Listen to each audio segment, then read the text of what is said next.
First of all, I must say it's a big surprise to me that I'm 80 myself.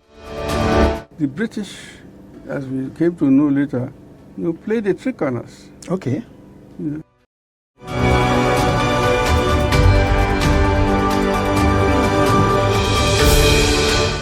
I'm afraid that AI is going to subvert things. It's a danger to humanity.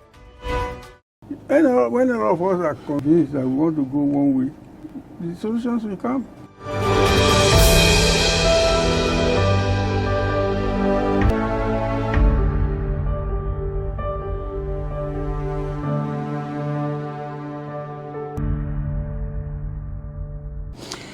For over 5 decades, Professor Femi Osofisan has used theater and literature to challenge power, preserve African culture, and tell African stories with global resonance. As he celebrates his 88th birthday, Prime Star TV Nigeria sits with the legendary playwright, scholar, and of course, public intellectual to reflect on art, society, legacy, and the future of storytelling in Africa and in the world. My name is Dr. GBENRO ADESINA, your regular host. May I at this point tell you that after watching this episode, we will really appreciate it because we need your feedback. So please go to the comment section and put your comments for us to have your feedback. We also appreciate if you can hit the like button and the subscription button so that you can have access to our programs and episodes. On this note, I have that singular honor to introduce and welcome our special guest, an August guest in the month of June, a birthday boy. He's actually a birthday boy, Professor Femi Osofisan. Thank you very much. Prof, good to have you in our studio. Yes, thank you very much. You're welcome. I think I should sing for you. Okay. Happy birthday, happy birthday, happy birthday to you. Happy birthday, happy birthday, happy birthday to you. May God bless you today. May God bless you, may God bless you, may God bless you always. Amen. Although I must tell you that with your voice, you won't make it in my troupe. I thank you for the song, but I just have to. I don't want to disillusion you. That is why I've not taken theater as a vocation, because I know I don't have what it takes to either sing or dance. But I'm sure that our viewers will take it. They will manage it. I'm just kidding. Thank you very much, sir. On behalf of Prime Star TV Nigeria, happy birthday, sir. Thank you very much.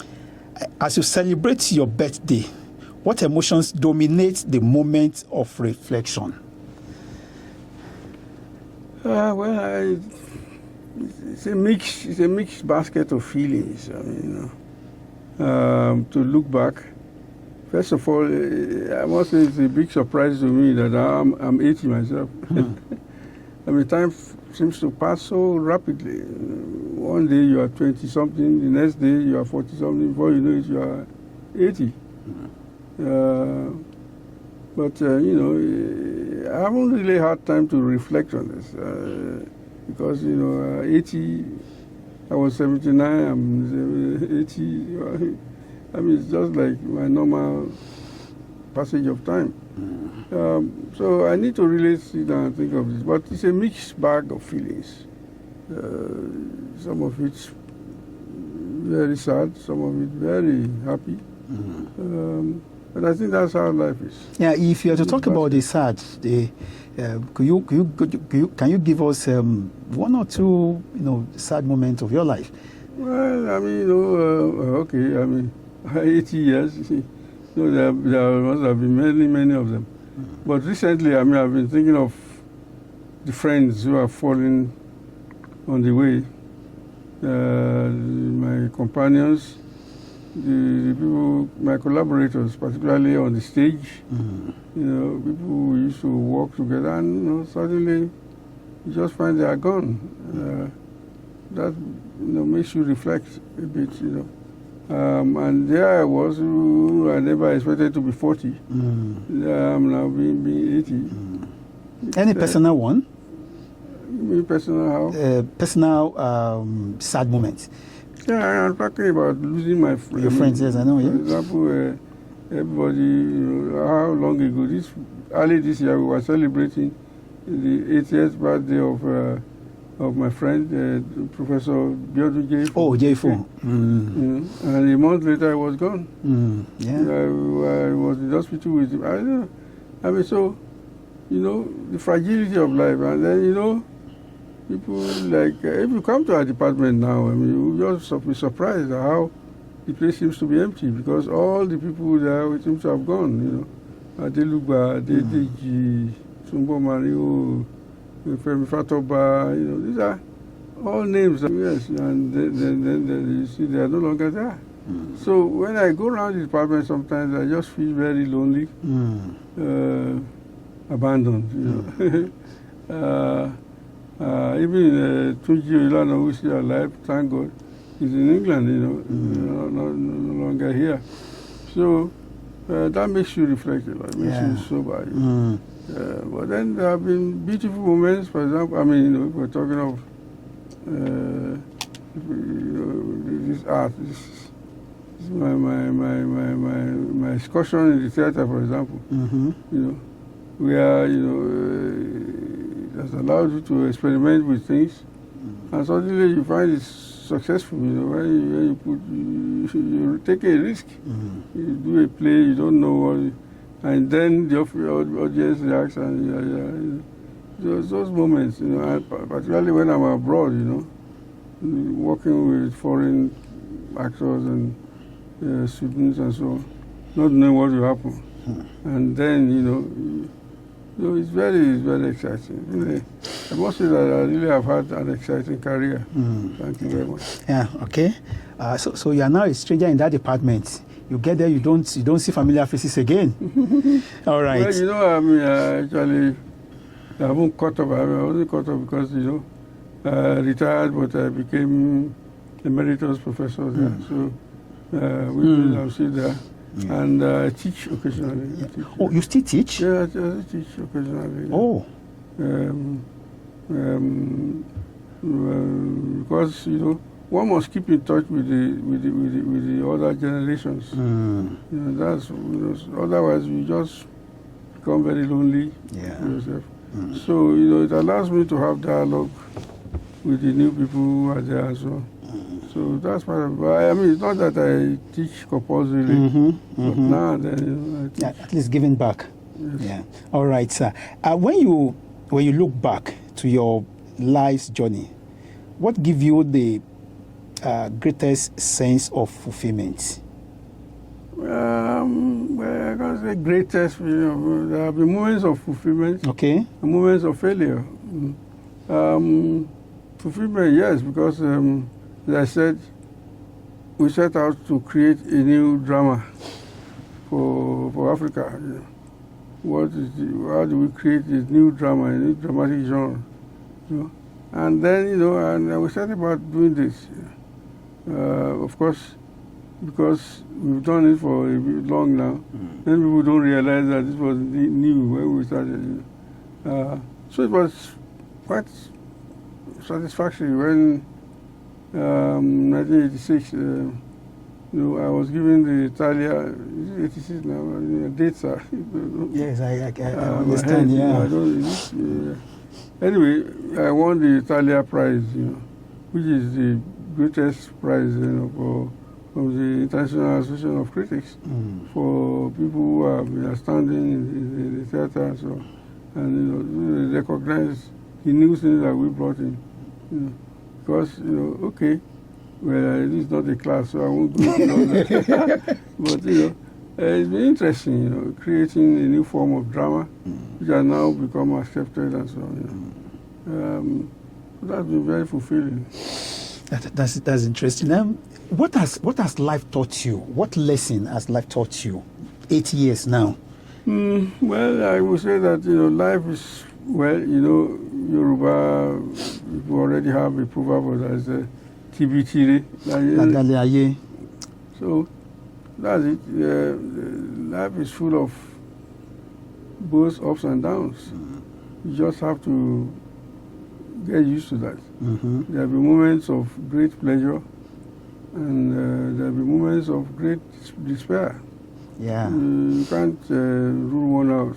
And sometimes the disappointment comes at the moment when you are celebrating. That's when the shock comes. So you have to take everything. You see, I think one of the problems most people have here is that they expect things to be easy and smooth sailing all the time. And once there's a negative thing, they become disheartened, negative, and they become prone to exploitation by all kinds of charlatans, priests and so on, so offering this and that. But once you get used to it, life will be good, life will be bad, life will be rough, life will be smooth sailing. Just accept both and face what you want to do in life. Yeah, is there any dream or ambition you still hope to fulfill? Do you still have any ambition? Do you still have any hope? Otherwise, you won't be a writer. Okay. An artist is always writing, But for instance, I think we are terribly lacking in the area of children's literature. Okay. Children, it's always been a problem for me, to write for children. And yet we need a lot of literature for children. And you've never written anyone, I don't think? I just wrote one play, making children is fun. What is that? What I mean? Making children is fun. Okay, I've not seen that. Yes. That's long ago, published by Mosuru. Oh, okay. And anytime I set out to write for children, it ends up with an adult book. So it needs a certain art, certain craftsmanship to be able to write for children. I hope I'm going to be able to do that. I don't know. You still want to write for children? Yeah, of course. Not just for children, but that's one of the things you asked me. Whether, yes. And then I don't think we have enough prose, fiction. Okay. Of course, most people don't read anymore. They want to look at social media, So, but then I think it's essential that we at least provide the literature for them, because I'm afraid that AI is going to subvert things. It's a danger to humanity. AI is a danger to humanity. Real danger. As much as it's an asset, it's also a real danger if we are not ready to control it. Okay. It has to be controlled. And I don't see how they're doing that now, because the market competition is so much that everybody just wants to design his own, don't care for the ethical implications of this. I'm afraid that if we are not careful, in some years, not too far from here, machines will replace human beings. Wow, that is the next question I wanted to ask. Yeah. So you are confirming that? Yeah. So it's a reality? Look at dinosaurs. Dinosaurs were here, and human beings replaced them. So what is the big deal? We'll be replaced by machines. I don't know, and it's not that the sad thing is not that we are being replaced. It's just that what will then come into machines have no heart, they have no feeling.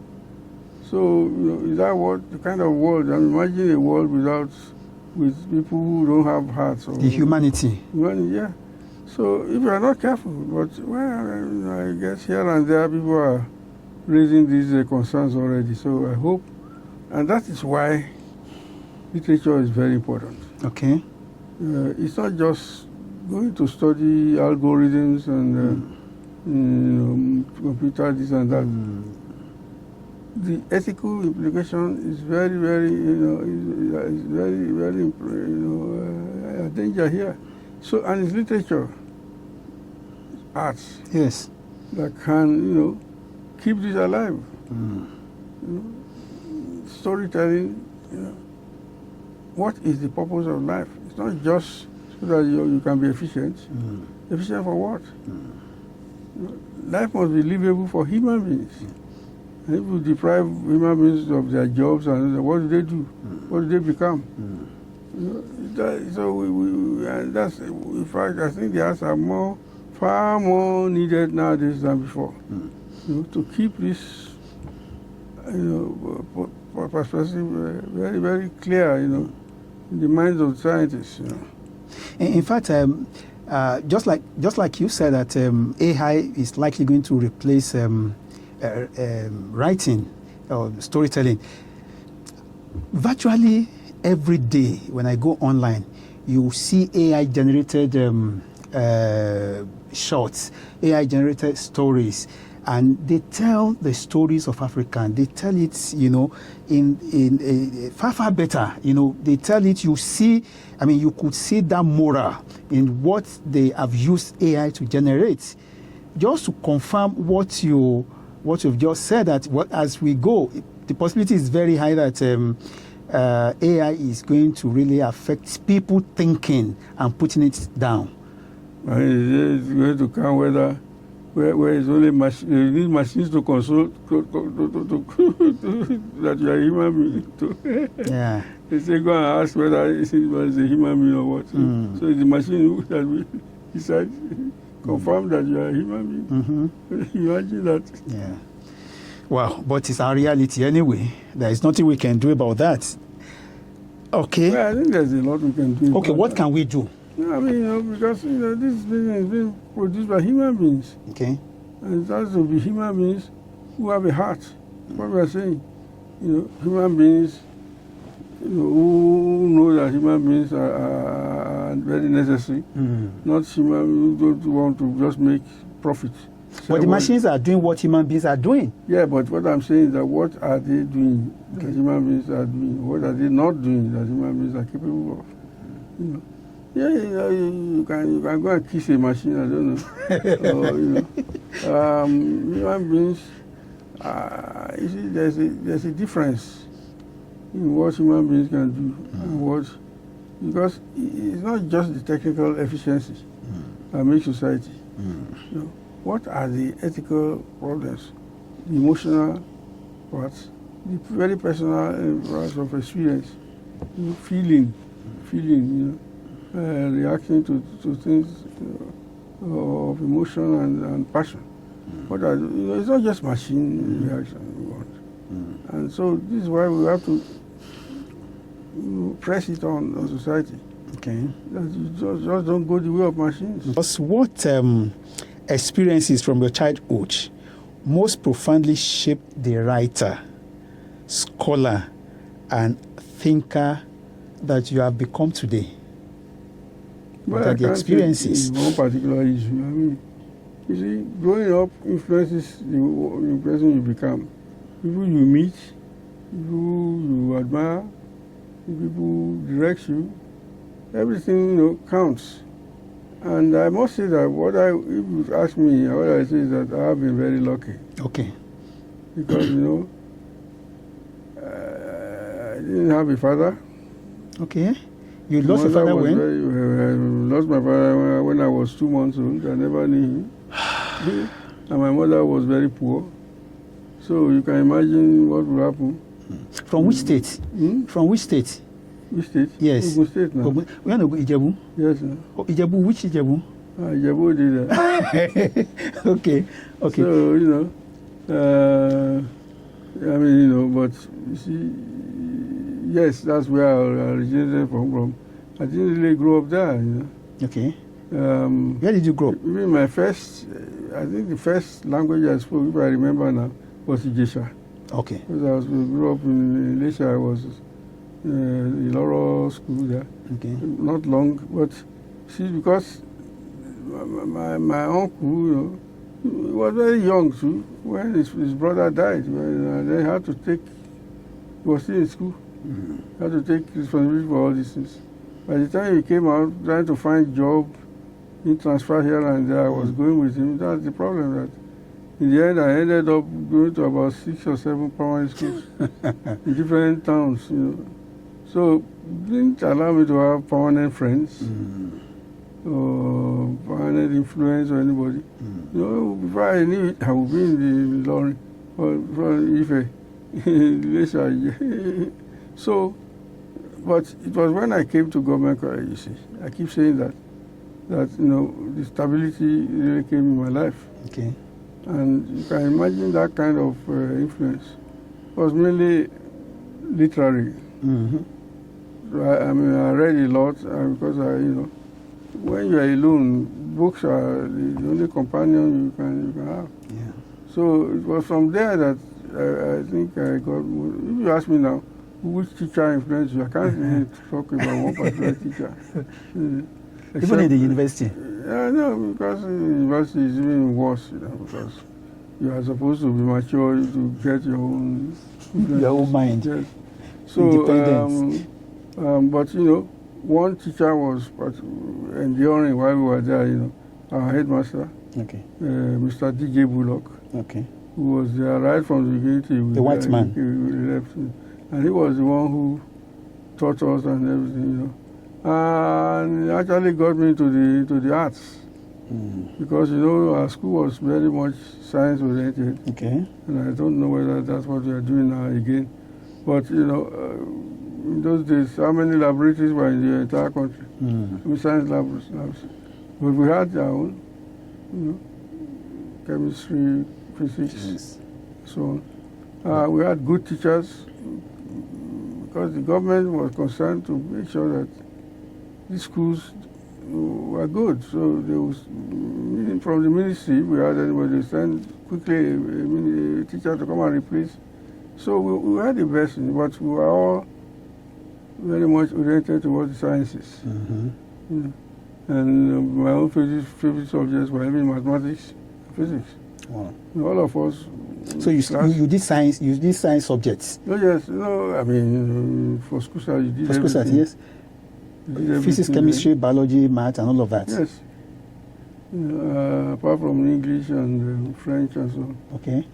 So in our class, I must say it was an extraordinary class. Everybody was like that too.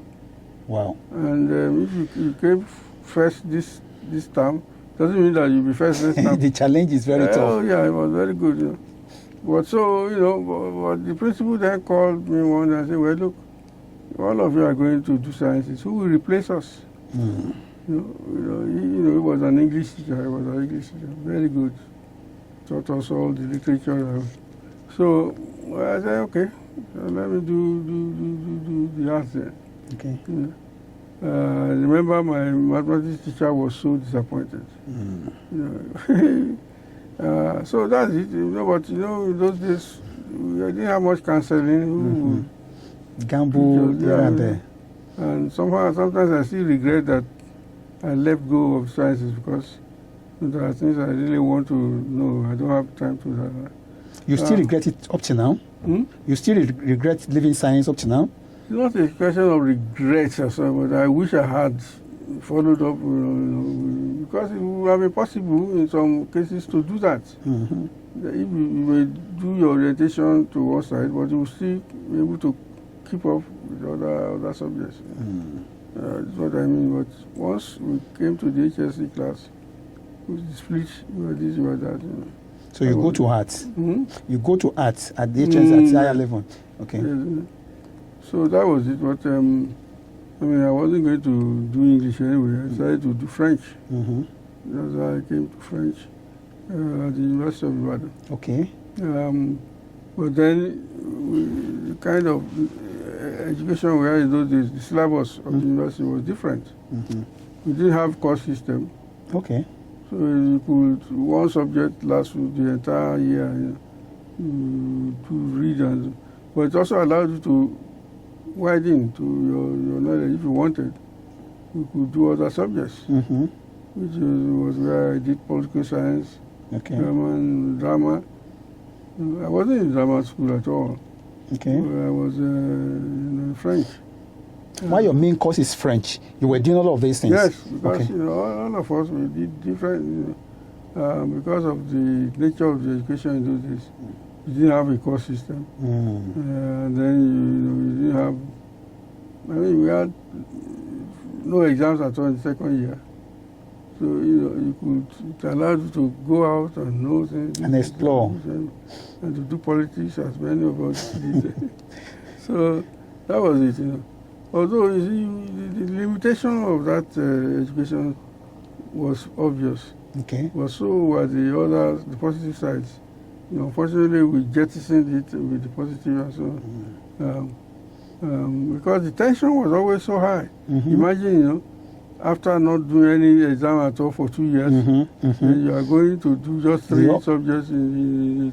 So tension, you'll be shaking. They used to bring ambulance to the exam venue. People will faint. In fact, there was a moment I considered fainting myself. Then I thought of it that if I faint, by the time, you see, what they do is that when you wake up, you see the exams again. So you can't run away from it. If you like faint. Just postpone it. Okay, so the course system breaks out of, but then what is the course system? From time to time you move to other subjects, without any consistency, no follow through. And then we were, the other system also permitted us to have what do you call it? My head is okay. I will remember again. Okay. The thing with age now. I understand. I don't remember the names of this. But what I mean, what do you call them? Where you have small classes together with the tutorial. Tutorials. Yeah. Where you could have, which was very good. Outside the classroom, you had a group with your teacher, but we don't have that anymore. We don't have tutorials anymore, because the course systems, there's so many subjects you have to do and do them shortly too. If you are remained in science, what course what profession do you think you will have gone into? I was going to engineering, as I told you. Which aspect of engineering? Well, now, those days, if you know how many aspects there were. You are still an engineer anyway. Oh, wow. Yeah, so, we didn't know in those days, just engineer, doctor, this, that, you would have known the difference between the sciences, So we didn't. There was no real counseling. And in any case, the way knowledge has kind of spread out in the intervening years, to different aspects. As soon as this one becomes split to other, even now, some people are just cured. Doctors in medical, all they know about is finger. Another one is toe. Another one, they specialize, Whereas in those days, everything. Yeah, but that's how knowledge goes. Yeah. So then he persuaded me to go to the house anyway. So. Yeah. Sir, growing up in pre-independence Nigeria, what dreams did your generation have for the country? The dreams that your generation has for the country? It's unfortunate, because I think now that all of us, not just, were a bit naive and, unprepared. Okay. Because, the British, as we came to know later, played a trick on us. Okay. They didn't want to grant us independence, so they pretended this kind of independence, give them some, but they were making so much money from us that they could not afford to grant us independence. But given what was going on in the world, there was upsurge of independence movements. They were pressured. Because after the Second World War, many people then said, why are you ruling us when you yourself didn't want to be ruled? And many of our people had fought with them side by side, seeing what they were. And now you come here, you are ruling us, you pay us such a bad money, amounts of salary.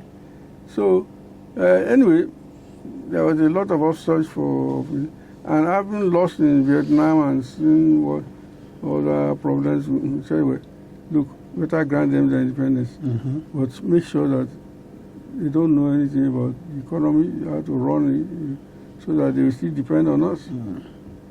Not only in Nigeria, but all over the place. And after the Nkrumah experience in Ghana, they decided that no, Nigeria must not be allowed to be that. Nobody must come out of prison to become prime minister.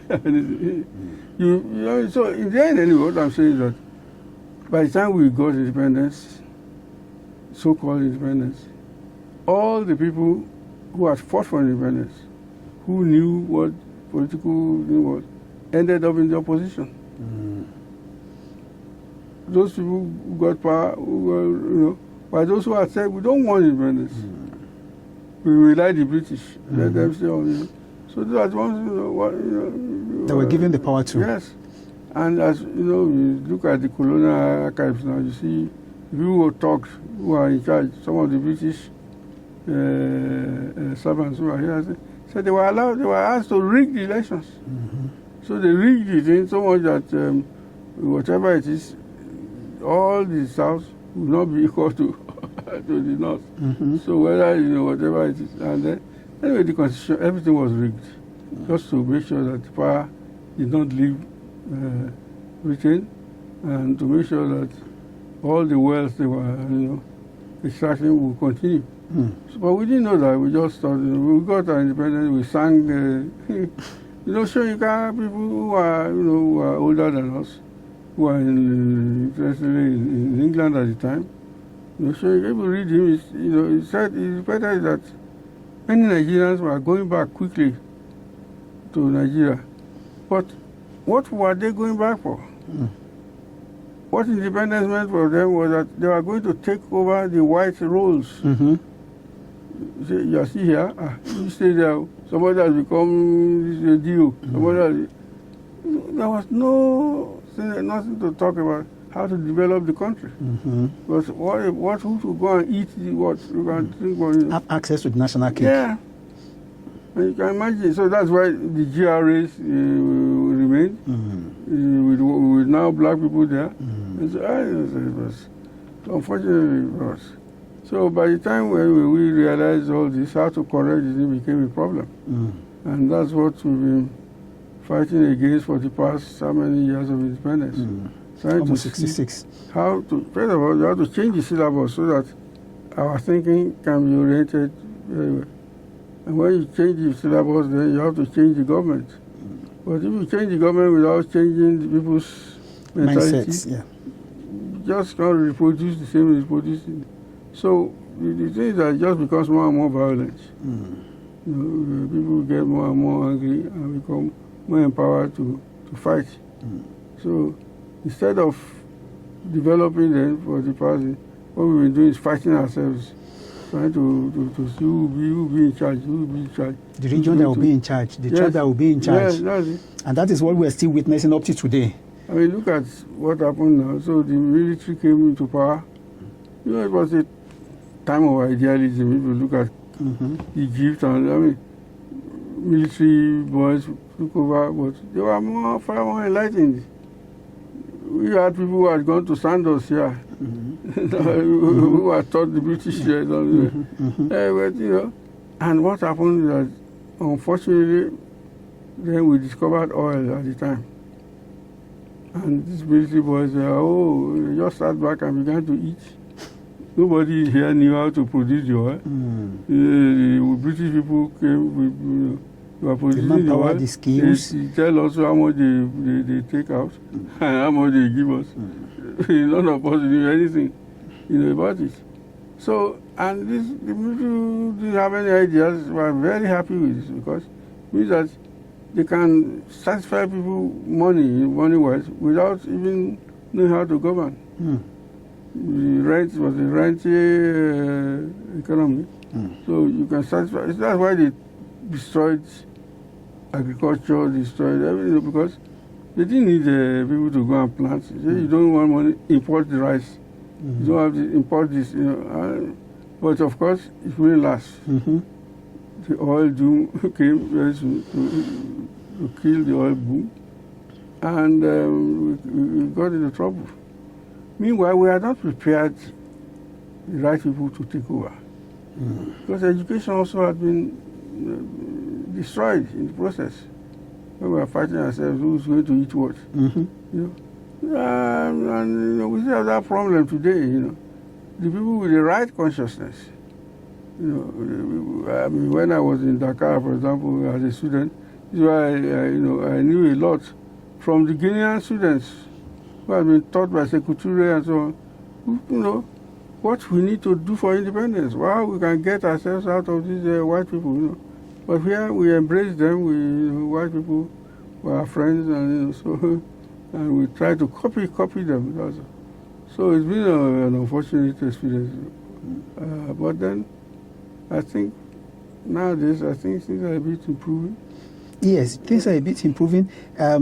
You know that this administration, being led by Bola Ahmed Tinubu, has brought a lot of reforms, particularly in the area of education. I'm sure you are aware of CCMAS. Do you think that those things can change anything? This is the thing, this was called cosmetic changes. Without changing the fundamental basis of it, you just powder it over. How much you change? So this is the thing, we don't see.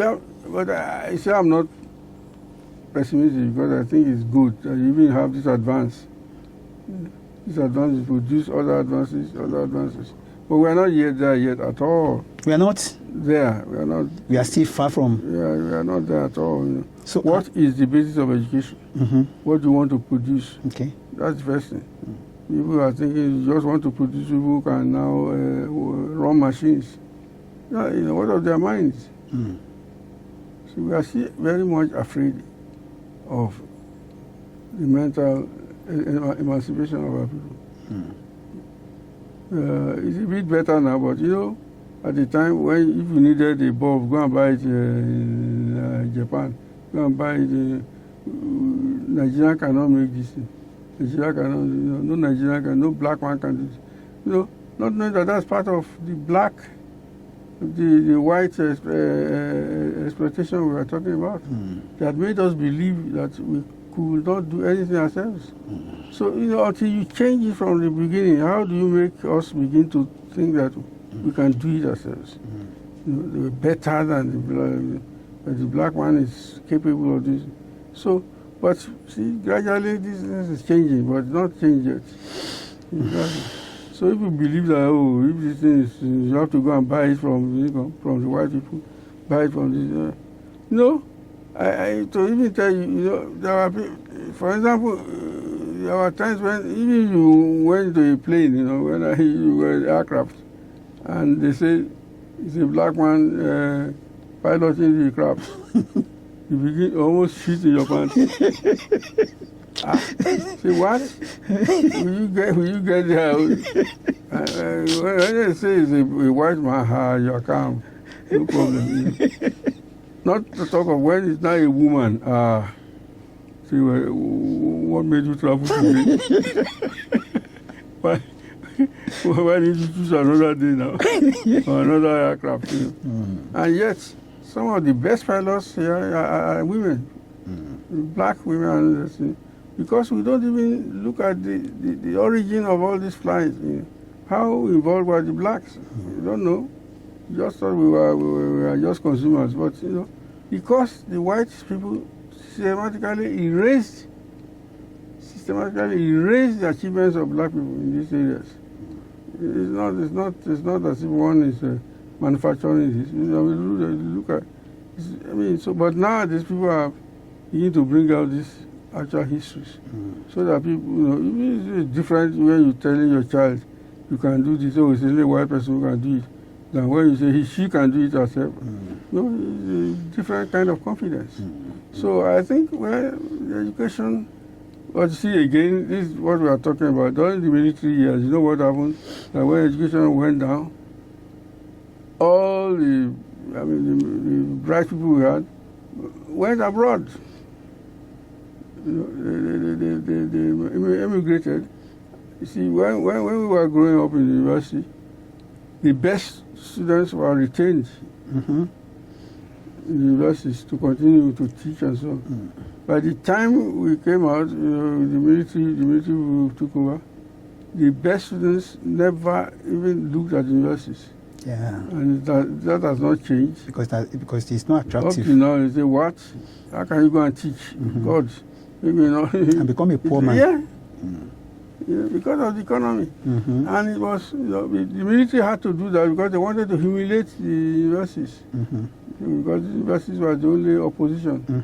Humiliate them, drive them out. What about the civilians? The civilian administration, I didn't know humiliating. But you see, when the civilians came, what happened? You saw how the civilians came at the beginning. The civilians were the offshoot of the military. You could have money to run election. You know, the person who has been favored by the military. And the military themselves said, why not? We'll change our khaki to agbada. Yes. So, we haven't escaped from that. Same mentality, whether you wear khaki or agbada, you don't oppress the people, loot and get out of the place. So that, and that is still our experience up to today? Well, no, as I said, it's been changing. You can't expect Tinubu to be like Babangida or something, or to be like Buhari.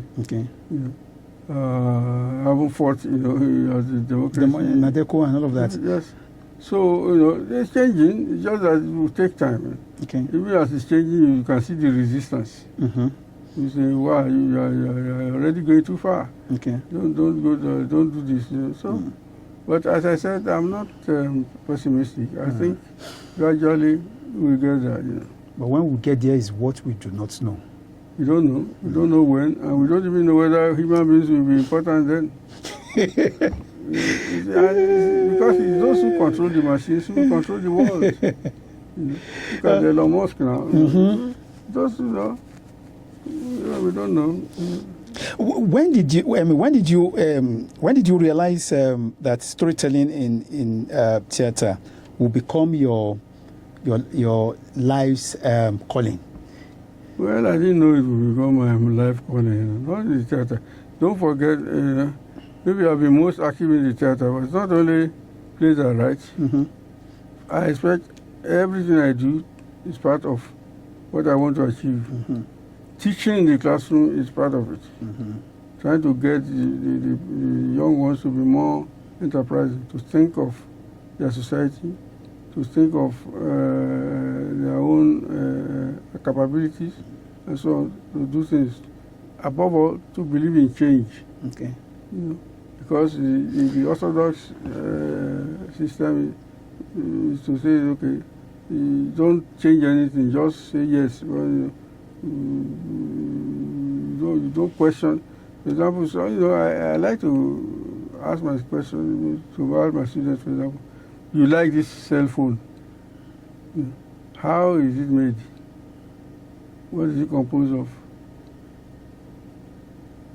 And you get blanks because they've never thought of that. So, but you see, it's made by a human being. It's not dropped from heaven. So you can study its composition and know what it's made of. Not only that, the environment don't care about it. And, not to talk of our history. This was lamentable. The military blocked history, so that I can see my students now, even 400 level, asking me, "Sir, this Zeke you are talking about, who is he?" Who is Zeke? It's funny, but it's tragic. Because it's not their fault. They are not dull people. They are intelligent people, but they've never been made to realize that it's important for them to know that kind of. You're talking about history now. Yes.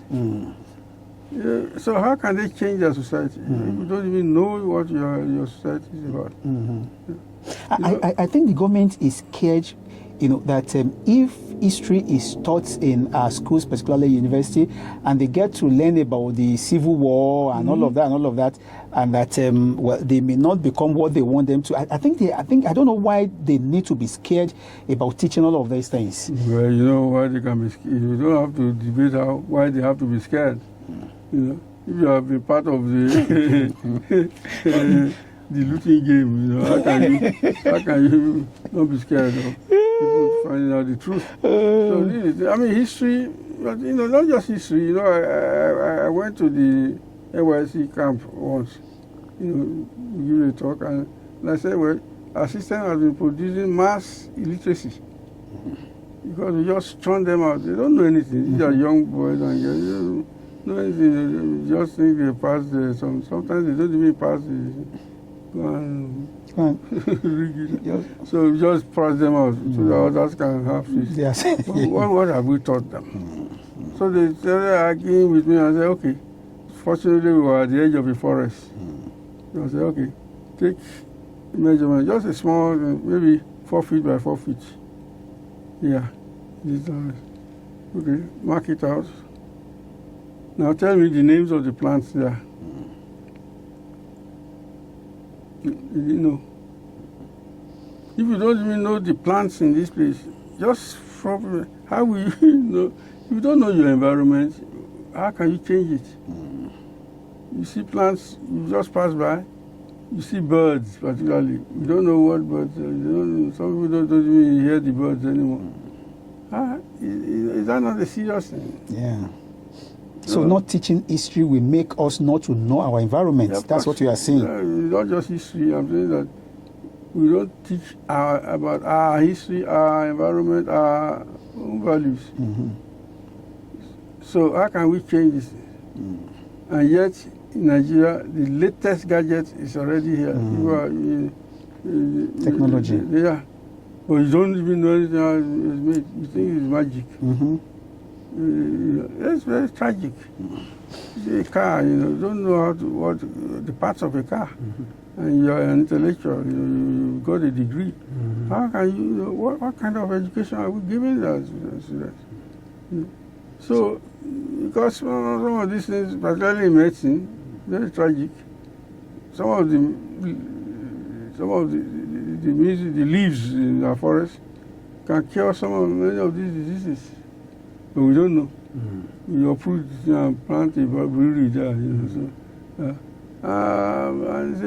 it's tragic, So I think until we really reoriented ourselves, that our people, our history, our environment is what is important, because this is where we live. We are not going to Jakwa anywhere. Your works often drawn from Yoruba oral tradition, while engaging contemporary issues. Why has that vision remained central to your artistic vision? Well, very, very interesting, because that's practically all I've been doing all my writing life. Because the literature we are given, that we have to read, is from abroad. You have A for apple. This is the land. Nobody didn't know what apple was. You just said A for apple. And so I was trying to, part of literature is to bring us back to our own people, our own environment, our own concerns. What we are familiar with. Yeah, because that's the only way we can learn. And it is not inferior to others. Okay. So we have to get confidence in that. In any case, our own is not inferior to the Western world. Our culture, even to the Asian world, even in many cases superior. But if we don't know it, how shall we? We keep depending on the West, because that's what we know. see, the Western civilization came to us with an advantage. It was already written, written tradition. Whereas we deal here mainly with oral tradition. And so, you know, there are things we lose, certain things we lost. So, but you see, again, if you are doing literature, as Yes. we are doing here, and the language is in English, how do most people relate with it?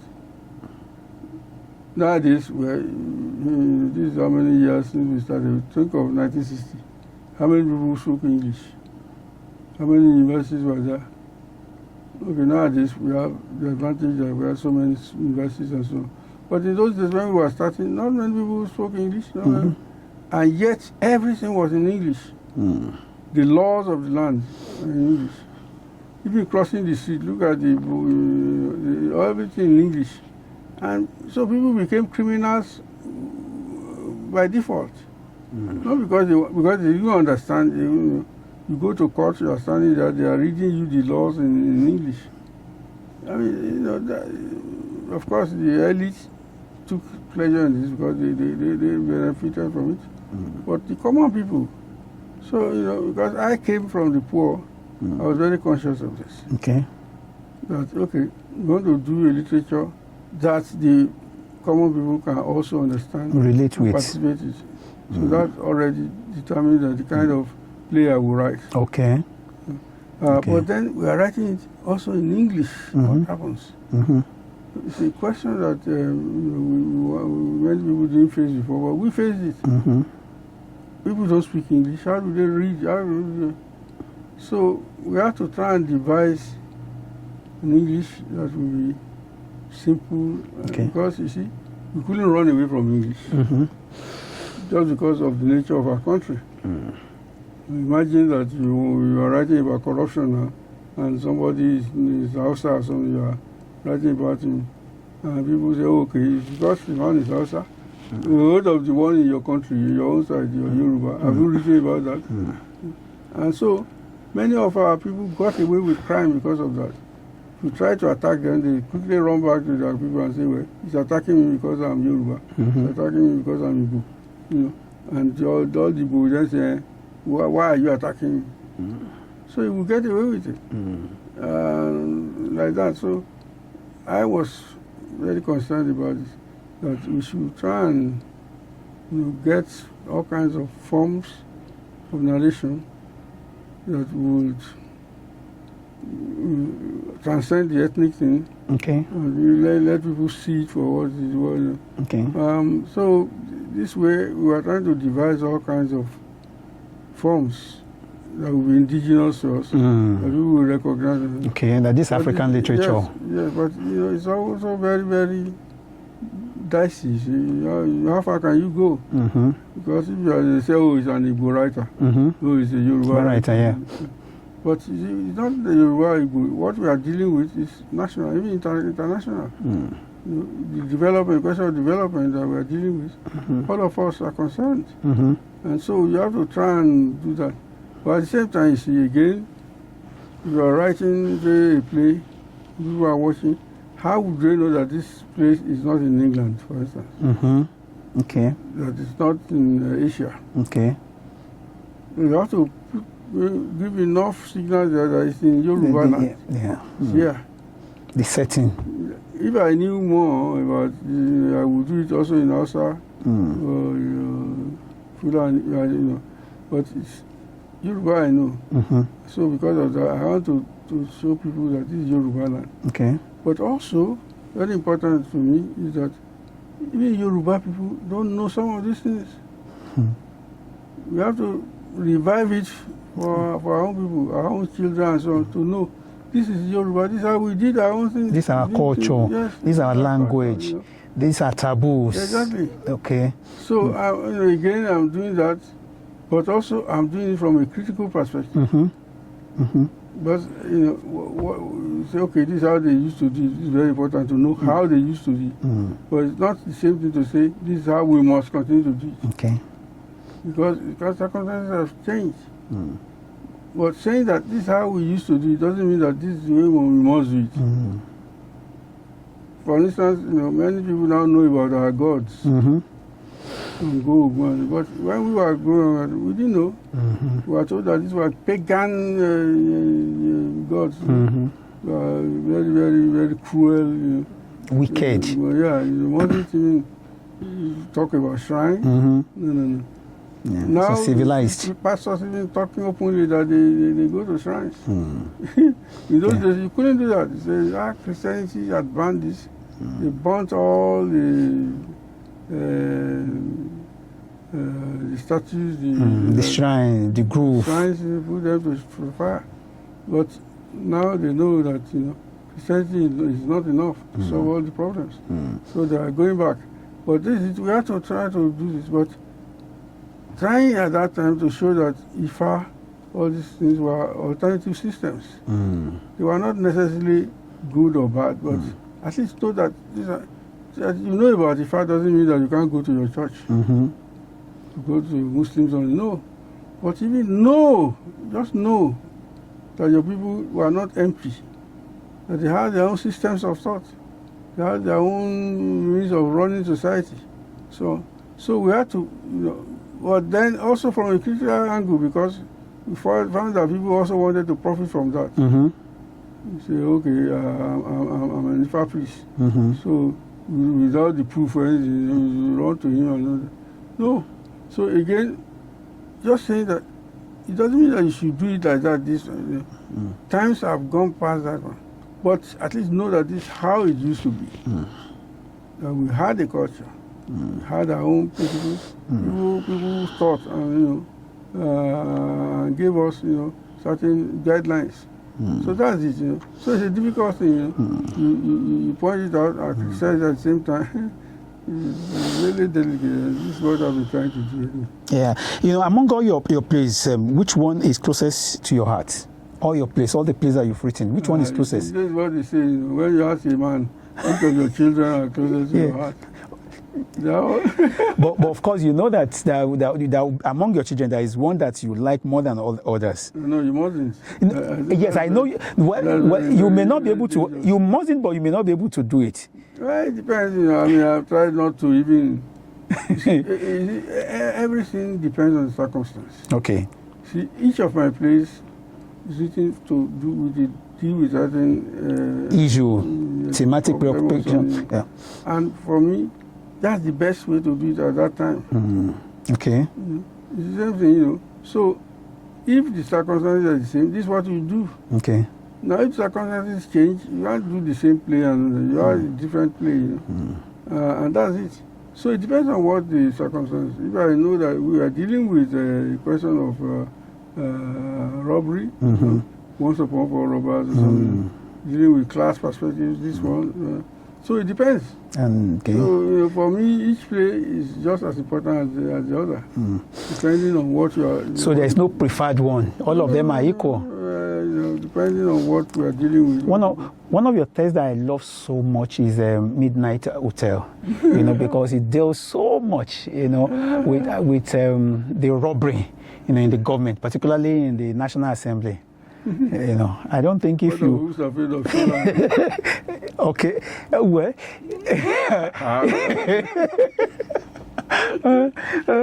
Yeah. When people say this one I like, I point out what was the other one. The Tegani and all of that. Honestly, we will continue to celebrate you, and I don't think there is. There's a limit to how you can be celebrated. You've really worked for us. Okay, in that wise, many of your works challenge power, corruption, injustice. Do you believe theatre still has the power to influence society in today's worldview? Well, it must. Does he have the power? Does he have what it takes? It has to have the power. Because, you see, it's by these true stories that we can read people's hearts. This is what we are just talking about, AI and all this. Stories, narratives, and so on, are the software for changing people's ideas, getting them to do one thing or the other. And so, whether it's not doing now at the moment, we must continue to to make it do it, trying to find a way of making it do it. The theater, yes, because a different way of influencing people. It's like going to a classroom or going to a storyteller or something. When I was writing my column in the Guardian in those days, and it became problematic, with the government, I changed the column to a fiction column. I had more following but it was saying exactly the same thing.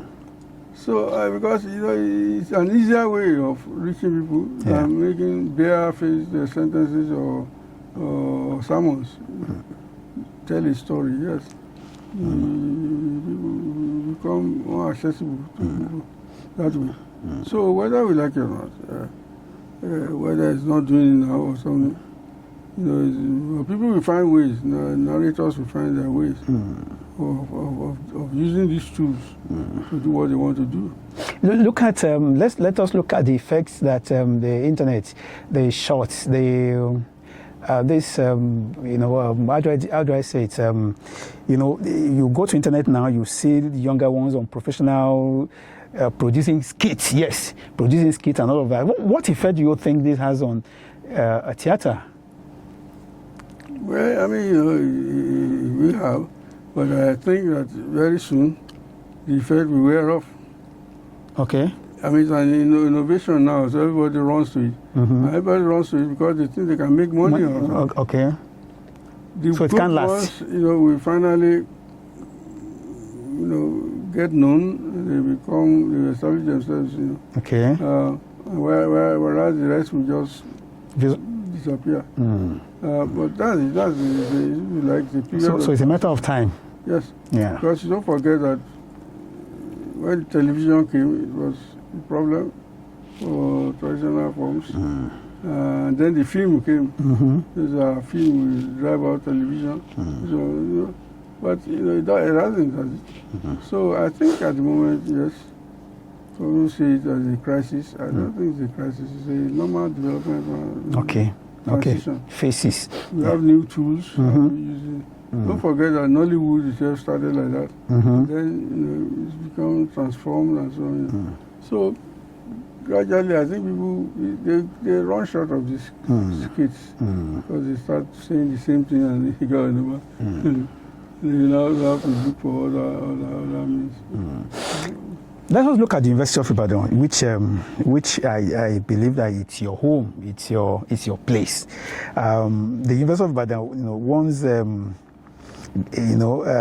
was once a gathering place, for some Africans' greatest literary minds. What are your most memorable recollections of that remarkable era? Well, I mean, since I decided to take up an intellectual career, imagine how comfortable I was in that environment, because intellect. But then again, nothing seems to endure in nature. I wrote an essay, public essay long ago called "The Muse of." What is in the city as muse? Okay. The city as muse, where I talked about how Ibadan was and how it is now. So at that time, there was only one university in the whole country. It was in Ibadan here.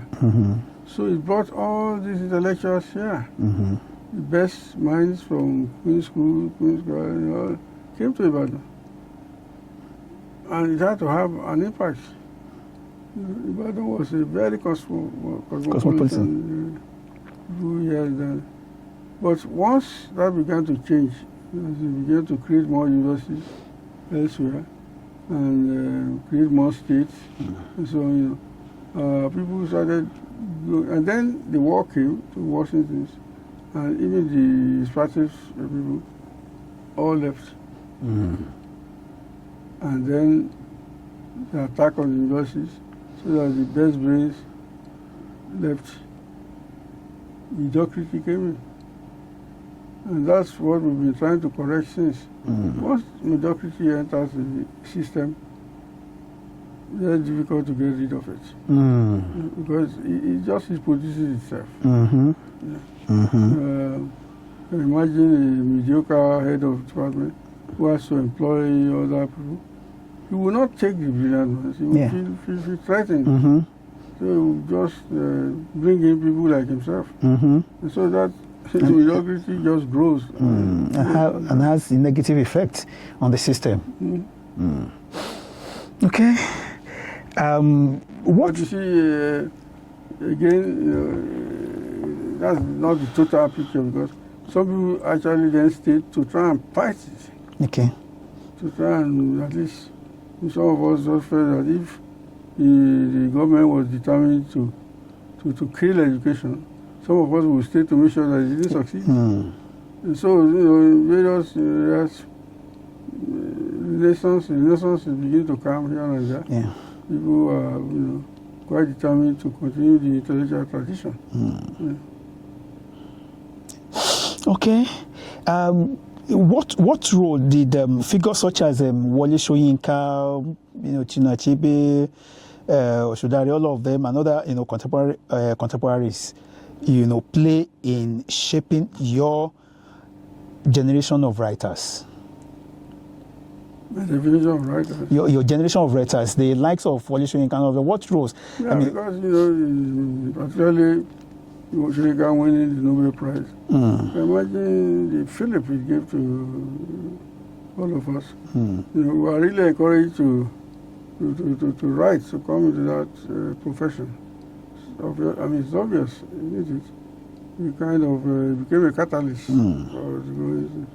But then the government itself began to kill this, because they didn't encourage it. You can ask yourself, there was a Nobel Prize.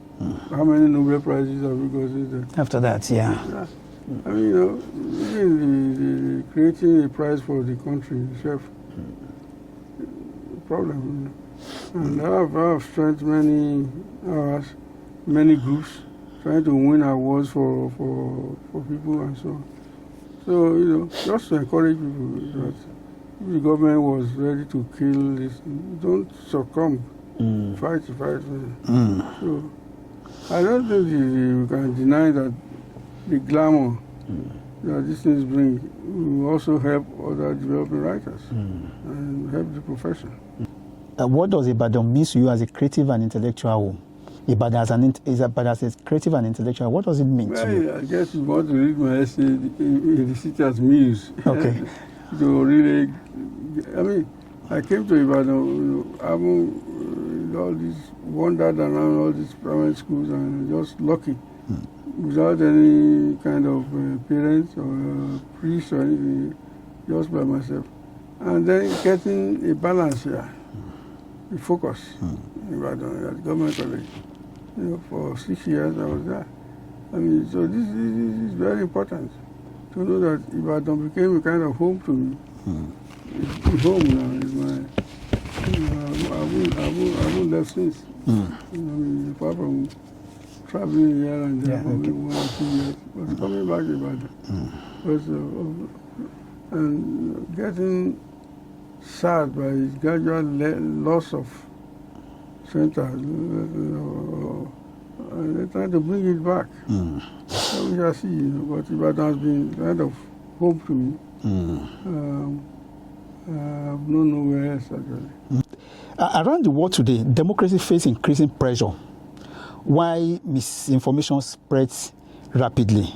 What responsibility do artists and intellectuals have in times like this? Yeah, I don't think the responsibility of the intellectual changes whatever the climate. Okay. You have a certain perspective, and you must follow that perspective with honesty, with sincerity. I don't think it changes whatever that happens. So if you are true to your profession, know what you have to do, pursue the truth, and then not just in an abstract way. For me, it is important that you must be compassionate. It was Albert Camus who said that principles matter in great matters, but compassion suffices in the small. Compassion is, maybe because that's what I've had in my life. If I hadn't had help, I don't think I would have got to where I am. I'm always very anxious also to extend that compassion to others. Kindness is like a baton in life. The relay race. You hand it to the next person. You don't know when it's going to come back to you. Wow. But it certainly come back to you. Or to your children. But that's why you must fight that race of compassion. Join the train. Believe in the truth. Don't really believe in much in Godfathers and we haven't had any anyway. Believe in yourself and work hard. And I think you'll be able to achieve at least your minimum amount of happiness. Yeah. You're not greedy. You want to run just enough to run your life to make things comfortable. Yes. Since independence, what greatest lesson do you think that Nigeria as a country, has failed to learn? Well, it's very difficult because we are so complex. So complex. To say this is one lesson we learned, I don't know. At 80, what do you consider your most important legacy? It's funny, because until yesterday, I never thought of this kind of question, legacy. Somebody asked me, I never thought I was living. So when you feel you're living a place, you start thinking of legacy. And I don't think any artist will, if you are still working, okay, you're not thinking of legacy at all. Are you still writing? Of course, there's no, if you stop writing, then that's... I mean producing text. My last play is Midday that you see be done tomorrow or something. Okay. So... That was when? I'm still writing, we wrote during COVID, we traveled. Okay. COVID, okay. But I'm still writing because as long as there's a problem in society, I think about it and I have to write about it. If I'm not writing, then I believe that maybe that's the end of me. Maybe that's the end finally. So we should still be expecting some literary texts from you. Of course. You've written up to how many? There are so many plays that I have not even published. Now. You have done, yes. Oh. My play on the Chinese when I was in China. Okay. See, I haven't produced it. The adaptations of the achievement that I did in Ghana for Power, that's it, they have not been published. So many, and I wrote the first satirical novel in Nigeria, the Cholera College. Nobody has followed it up. I'm going to follow it up with another one. There are so many things one can do, So I'll be surprised if I say I'll be dead, So I don't know. So you are going to write up to the time that you breathe your last breath. I hope so. You can't tell about health and already I'm beginning to have the effects of Parkinson's. So God grants us full health. One hopes to continue to do what you can do. What advice would you like to give to the young creative writers, navigating today's challenges? Well, it depends. You see, it's either you want to be a writer or not. See, in fact, this is what I tried to do when I was writing my columns. Make sure that it was very diverse. You see, everything is not politics. Although politics dominates everything, but we made it so important that we don't even pay attention to other aspects of development. People fight warriors, they fight wars. People are warriors, yes. But it's not only warriors who make up society. What of engineers who construct the houses, If we look at our society, for example, there are so many things that we don't even know. we have to investigate. For instance, I remember that when I was growing up, the port. When you know that you didn't need any refrigerating something. Yes. You took the water and it was very nice, very cold. How did they develop that kind of technology? Indigenous technology. But we don't even call it technology. We just dismiss it. But that's something. Who found out that you have to fry gari now, for example? That's not just in nature. When you see some of our houses, round huts, how did they do this? So that when the wind comes, it just swirls around it and it doesn't bring it down. And yet we say, no, we dismiss it, we go and put flat roofs and so on, and the wind comes and carries the You see, there are so many things that we really need to do about our society, our consciousness. And as I said, I'm optimistic.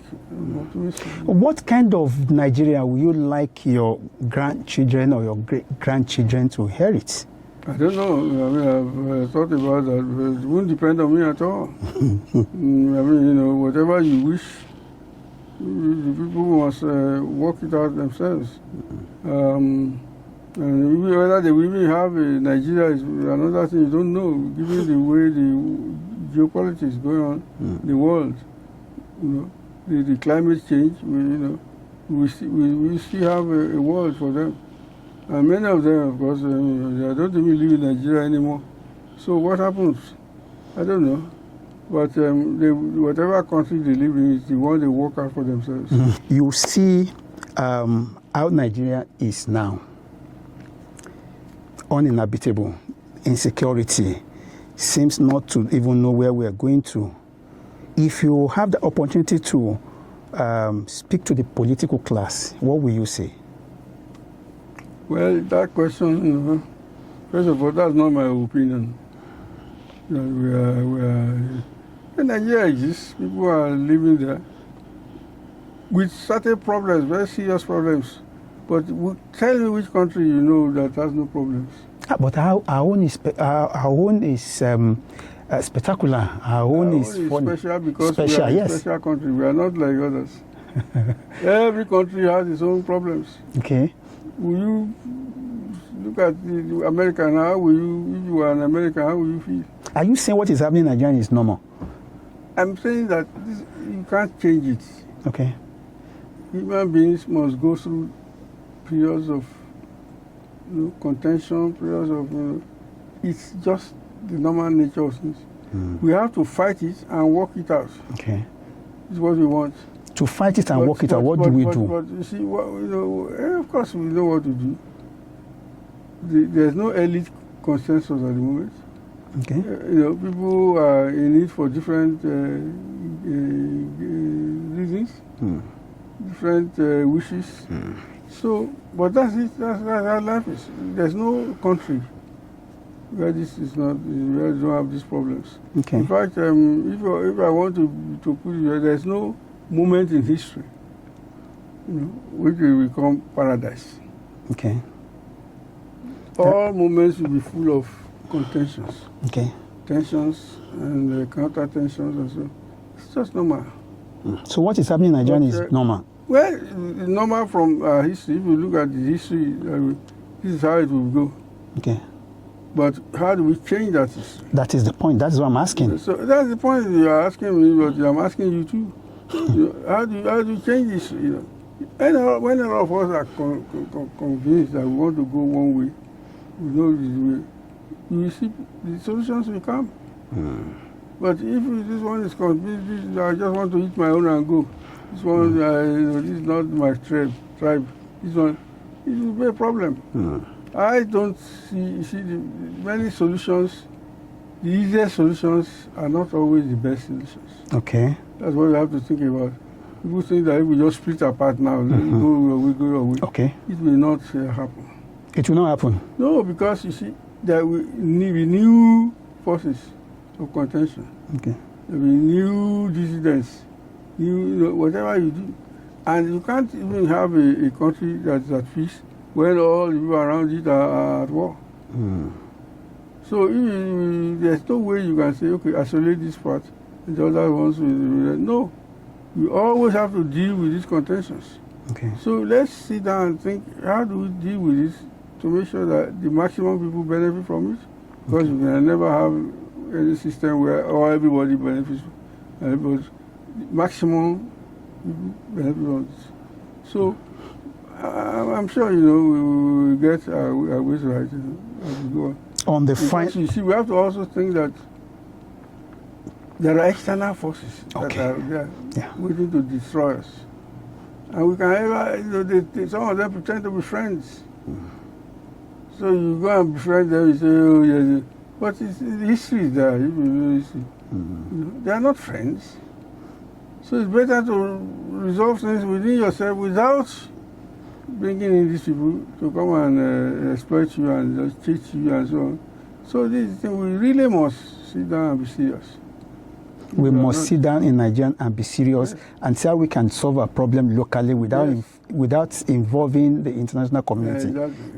Is that's what you are saying? Not without involving them, but how to involve them without ending up as victims. Okay. That's all. Okay. I don't think anybody now can say you can autonomously develop without other countries, other nations, neighbors and so on. Be involved.